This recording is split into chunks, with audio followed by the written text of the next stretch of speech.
You men receive my instructions in your dressing rooms. Protect yourselves at all times. Touch gloves now, men. We're boxing at the bell. God bless you both. Can George Kambosos summon one more improbable performance, or will Richardson Hitchins continue his rise to the top?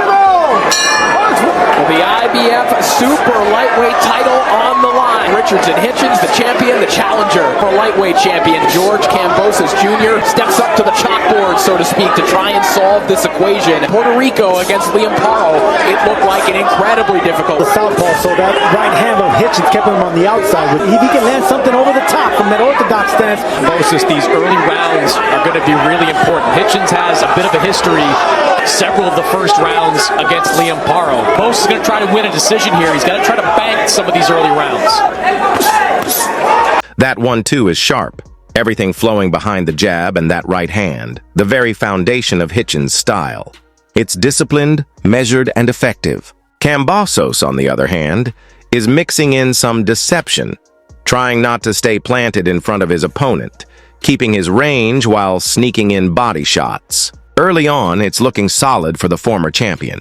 Still, Sergio, you can feel Kambosos needs to get more physical. Yes, he's got that looping overhand right, his signature weapon, but this kind of fight favors Hitchins, not him. Without Loma's raw power, Kambosos has to grind to wear his man down. Hitchins' jab, though, that's the difference maker. Smooth, snappy, and accurate. He fires it in doubles, controlling the center of the ring with ease. Round 2 begins with confidence from both corners. Each man landed clean in the opener, but what stands out is Kambosos' urgency. He's cutting distance quicker than expected, sticking a jab to the body and following with that right hook downstairs. Those are good signs, but they also carry risks. Meanwhile, Hitchins' preparation is showing. He's been studying Lomachenko, focusing on sharp angles, clean jabs, and disciplined movement. The chess match is underway and both are settling in. Lomachenko set the tone, and that blueprint seems to suit Hitchins perfectly tonight. He's razor-sharp with the right hand, fighting with poise and precision. That jab isn't just measuring distance, it's punishing, snapping back Kambosos' head and dictating every exchange. Hitchins looks like a complete fighter here, disciplined and patient, too slick to get tagged clean while sneaking in crisp body work. Every time Kambosos dips down, Hitchins is ready to counter, making him second-guess those body shots. For Kambosos, the path is obvious but difficult. He has to double up the jab, attack both sides of the body, and close the distance before Hitchins finds his rhythm completely. In the final half-minute of round 2, Kambosos continues to target the body, but a cut opens over his right eye, with swelling already forming. Hitchins punctuates the round with a sharp left hook, reminding everyone who's in control. The strategy from Kambosos' corner, born from a Russian coach who couldn't make it stateside, was clear. Break Hitchins down with bodywork and look to land a big overhand, right? The same shot Lopez once used. But the danger is mounting. Hitchins' jab is surgical, long, and accurate, the kind of weapon you can't try to match punch for punch. By the bell, it's clear. Kambosos is grinding, but Hitchins is dissecting, piling up damage with sharp right hands and picture-perfect fundamentals. You can already see the frustration setting in for Kambosos. Nothing flashy from Hitchins, just fundamentals executed with precision. That long reach, the stiff jab, and the sharp right hand are keeping Kambosos at bay. It's the same formula Devin Haney used to beat him twice. Jab, distance, discipline. Different fighter, same style giving him fits. Kambosos knows what he has to do. Dig to the body, double up downstairs, and try to drag Hitchins into an inside brawl. But getting there is the problem. Hitchins fires off 3 clean jabs in a row, snapping Kambosos' head back and reminding him who controls the tempo. Round 3 closes with Kambosos still trying to find answers, but Hitchins isn't giving him an inch. Round 4 begins, and Hitchins is surgical. He can't take away Kambosos' heart, but he's punishing that very determination by turning it into a target. From the moment they walked into the arena, it's been obvious. Everything Hitchins does flows from that long jab, wide stance, and punishing straight right. If Kambosos can't press forward and force him back, he's going to keep eating leather.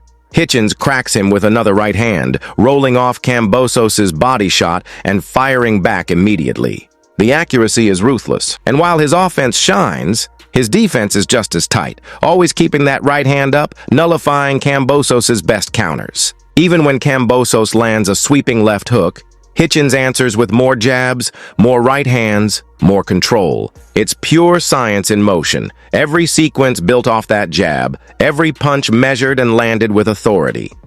15 seconds into round 4, and it's already looking like a masterclass from Richardson Hitchins. He digs in a clean body shot during the exchange, sharp, precise, and punishing. This is an artist at work. When Hitchins is locked in like this, confident, disciplined, and dialed in, it's something special to watch. Kambosos' corner is giving the right advice. Use the jab, double it, triple it, work his way inside and attack the body. But the execution just isn't there. His upper body movement is too stiff. His head stays on the same line, and he's throwing wide hooks that Hitchins reads with ease. Every time Kambosos commits downstairs, Hitchins makes him pay, either countering with that laser right or slipping in a quick left hook. The pattern is becoming clear. Kambosos can land to the body, but the price is steep. Each trip inside costs him a counter. A perfect example comes midway through the round. Kambosos lands a shot to the body, only for Hitchins to answer instantly with a hook upstairs. That kind of speed and accuracy is demoralizing. The numbers tell the story. Through 4 rounds, Hitchins is piling up clean, unanswered shots, dominating 90-29. And as the round winds down, he lands another brutal body punch that visibly hurts Kambosos. You can see it in his reaction. He felt it deep. Hitchins senses blood now, pressing with more jabs, more sharp rights, digging to the body like Lomachenko breaking down an opponent. Kambosos tries to act unfazed, waving him forward, but the damage is clear. With 40 seconds left, Hitchins is in full command, and Kambosos is hanging on under relentless surgical fire. Kambosos is showing real courage, but the body doesn't forgive. Once those shots land, there's no full recovery. In the closing 30 seconds of round 5, he's still swinging with heart, trying to push through the pain, but every breath reminds him of that punishing bodywork. Hitchins, calm and composed, knows it might only take one more clean shot downstairs to end it. He's outboxing, outjabbing, and outclassing Kambosos, delivering a near-flawless performance. As Teofimo Lopez pointed out, unless Kambosos raises his pace, this fight could be slipping away fast. Round 6 begins with the question, can Kambosos truly recover from the damage in the previous round? The answer isn't encouraging. Fighters don't just bounce back from body shots in 60 seconds. Hitchins stays patient, methodical, using that long jab and precise body work to keep Kambosos on the defensive. Kambosos tries to answer with his own body shots, but the pain lingers and Hitchins continues to dictate. A brief moment comes when Kambosos lands a clean right hand, showing he still has fight left, but Hitchins remains unfazed, relaxed, confident, even disrespectful at times. He predicted a stoppage, and with the way he's targeting the body, it feels inevitable. By the midpoint of the round, Chris Mannix has it scored 50-45, no surprise as Hitchins controls every exchange. To Kambosos' credit, he digs deep late in the 6th, trying to force exchanges, even taunting and talking to Hitchins to regain some swagger. The pain seems to fade, at least temporarily, and he pushes forward, throwing uppercuts and looping rights. Still, Hitchins meets him with sharp counters. As the final 30 seconds tick away, Kambosos fights with nothing but guts, determined to prove he won't fold. Yet Hitchins, precise and confident, keeps reminding him who's in charge.